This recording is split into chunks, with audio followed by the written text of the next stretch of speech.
Candidates, please. Senator Harris, last month, more than 130,000 migrants were apprehended at the southern border. Many of them are being detained, including small children, in private detention centers in Florida and throughout our country. Most of the candidates on this stage say the conditions at these facilities are abhorrent. On January 20th, 2021, if you are president, what specifically would you do with the thousands of people who try to reach the United States every day and want a better life through asylum? Immediately on January 20th of 2021, I will, first of all, we cannot forget our DACA recipients, and so I'm going to start there. I will immediately, by executive action, reinstate DACA status and DACA protection to those young people. I will further extend protection for deferral of deportation for their parents and for veterans, who we have so many who are undocumented and have served our country and fought for our democracy. I will also immediately put in place a meaningful process for reviewing the cases for asylum. I will release children from cages. I will get rid of the private detention centers. And I will ensure that this microphone that the President of the United States holds in her hand is used in a way that is about reflecting the values of our country, and not about locking children up, separating them from their parents. And I have to just say that we have to think about this issue in terms of real people. A mother who pays a coyote to transport her child through their country of origin, through the entire country of Mexico, facing unknown peril, to come here. Why would that mother do that? I will tell you. Because she has decided for that child to remain where they are is worse. But what does Donald Trump do? He says, go back to where you came from. That is not reflective of our America and our values, and it's got to end. Governor. Bullshit. Well, thank you. I will say, no, absolutely not. They should not be deported. And I actually, this was one of the very few issues with which I disagreed with the new Democratic Party, the administration, with whom I otherwise had a great relationship and a great deal of respect. But on the secure communities issue, I was Attorney General of California. I led the second largest Department of Justice in the United States, second only to the United States Department of Justice in a state of 40 million people. And on this issue, I disagreed with my president, because the policy was to allow deportation of people who, by ICE's own definition, were non-criminals. So as Attorney General and the Chief Law Officer of the state of California, I issued a directive to the sheriffs of my state that they did not have to comply with detainers, and instead should make decisions based on the best interest of public safety of their community. Because what I saw, and I was tracking it every day, I was tracking it and saw that parents, people who had not committed a crime, even by ICE's own definition, were being deported. But I have to add a point here. The problem with this kind of policy, and I know it as a prosecutor, I want a rape victim to be able to run in the middle of the street and wave down a police officer and report the crime against her. I want anybody who has been the victim of any real crime to be able to do that and not be afraid that if they do that, they will be deported, because the abuser will tell them it is they who is the criminal. It is wrong. I would like to speak on the issue of rape. Senator Harris, And so what I will say is if that I can preface this, we will give you 30 I seconds, agree. since we're going to come back to you on this again in just a moment. Go for 30 seconds. Okay. So on the issue of race, I couldn't agree more that this is an issue that is still not being talked about truthfully and honestly. There is not a black man I know, be he a relative, a friend, or a coworker, who has not been the subject of some form of profiling or discrimination. Growing up, my sister and I had to deal with the neighbor who told us her parents couldn't play with us because we were black. And I will say also that in this campaign, we've also heard, and I'm going to now direct this at Vice President Biden, I do not believe you are a racist. And I agree with you when you commit yourself to the importance of finding common ground. But I also believe, and it's personal, and it was actually it was hurtful. to hear you talk about the reputations of two United States senators who built their reputations and career on the segregation of race in this country. And it was not only that, but you can't fault you Biden also for worked that. with them to He oppose has every busing. right to feel that way. And, there was a little girl in California who was part of the second class to integrate her public schools. That's a and she lie. was bused to school every day. That's a and lie. that little girl was me. Kamala's so full of shit. So I will tell you that on this subject, it cannot be an intellectual debate among Democrats. We have to take it seriously. We have to act swiftly. As Attorney General of California, I was very proud to put in place a requirement that all my special agents would wear body cameras and keep those cameras on. But so the bottom line here is, look, everything I've done in my career, I ran because of civil rights. I continue to think we have to make fundamental changes in civil rights.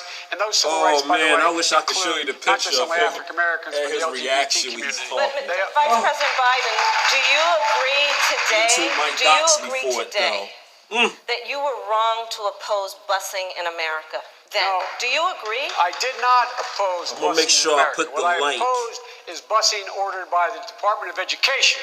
That's what I opposed. Well, I there did was not a oppose. failure of states After I to finish this integrate video. public schools in America. I was part of the second class to integrate Berkeley, California public schools almost 2 decades after Brown v. Board of Education. Because your city council made that decision. It was a So local that's where decision. the federal government must step The- in. the That's why federal we have the government Voting must Rights Act and the Civil Rights Act.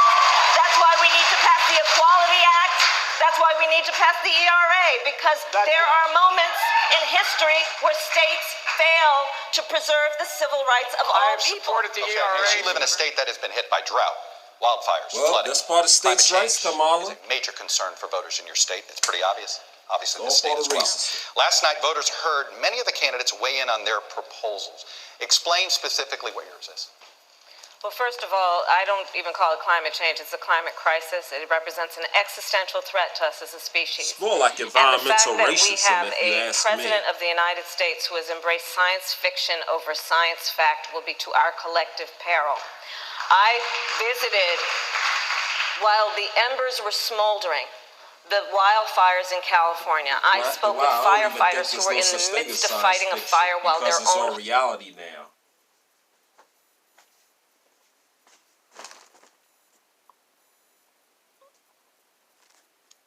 The presidential aspirations of the 2-year veteran of the Senate from California, Kamala Harris, have been turbocharged by a powerful debate. Well, folks, you have heard it all. Well, I'm gonna get that link to y'all after I finish this video. But yeah,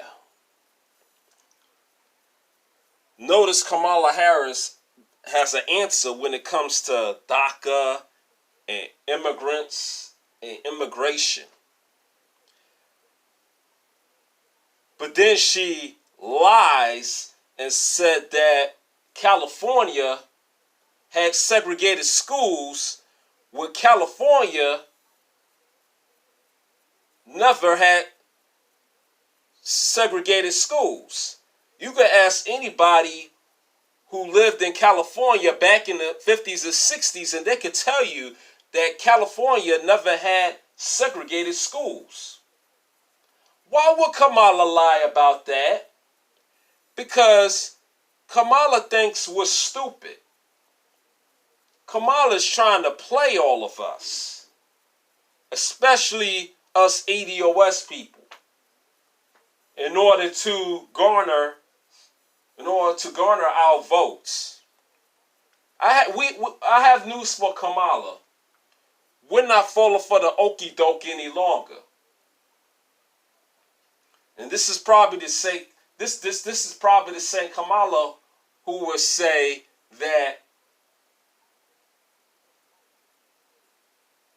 Russia hacked our elections back in 2016 to ensure Trump gets elected.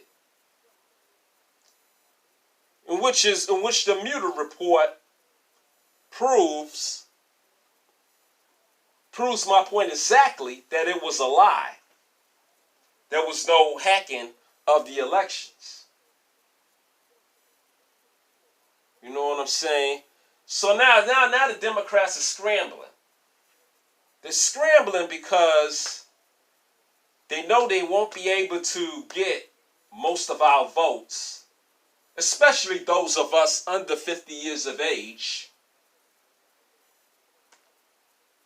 They also know that the ADOS people who are over 50 years of age, they're dying out. So they know they can't rely on just that vote and that's it. Now, there are those ADOS people who are over 50 years of age who could see the bullshit for what it is. Oh, you can't rely on that voting.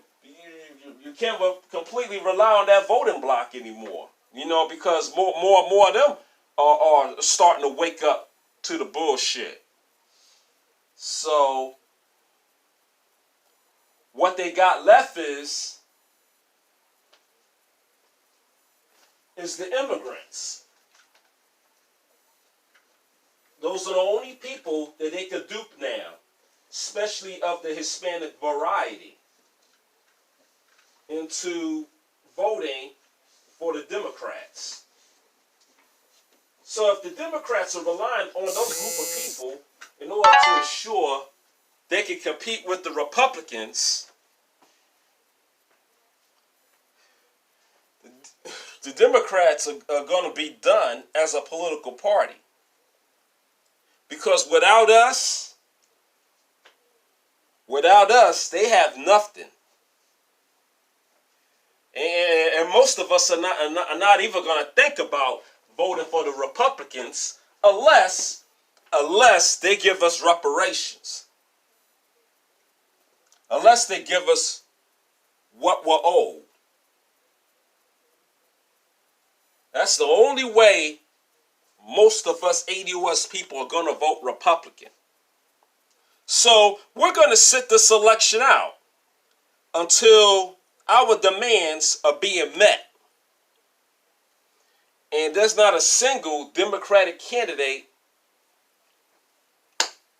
who has met our demands thus far. The only Democratic candidate who has come close is Marianne Williamson. And even she was shut out, was cut off in the debates by other than the person that I audio recorded just now, Kamala Harris. That's right. You know, I may have to play that audio on where she cut off Marianne Williamson. That's gonna be in another upcoming video if I can find the video where Kamala cuts Marianne Williamson off. But yeah, family, this is just a little bit of what I wanted to play for y'all. Matter of fact, let me see something here. So that whole interaction with Kamala and Biden was fake. So staged. All a show. That's all it is, and that's all it will ever be. So that's really all I want to say on this video. Whoa. Senator Sanders, good evening. Hold on here. Hold on.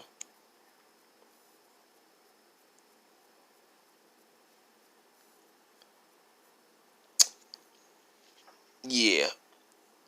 I don't know if I'll be able to find it right now, but that's all I want to play. I'm going to come back with another video pretty soon. Feel free to leave your comments, hit the like button, and like I said, I'll be seeing you on the next video. Peace.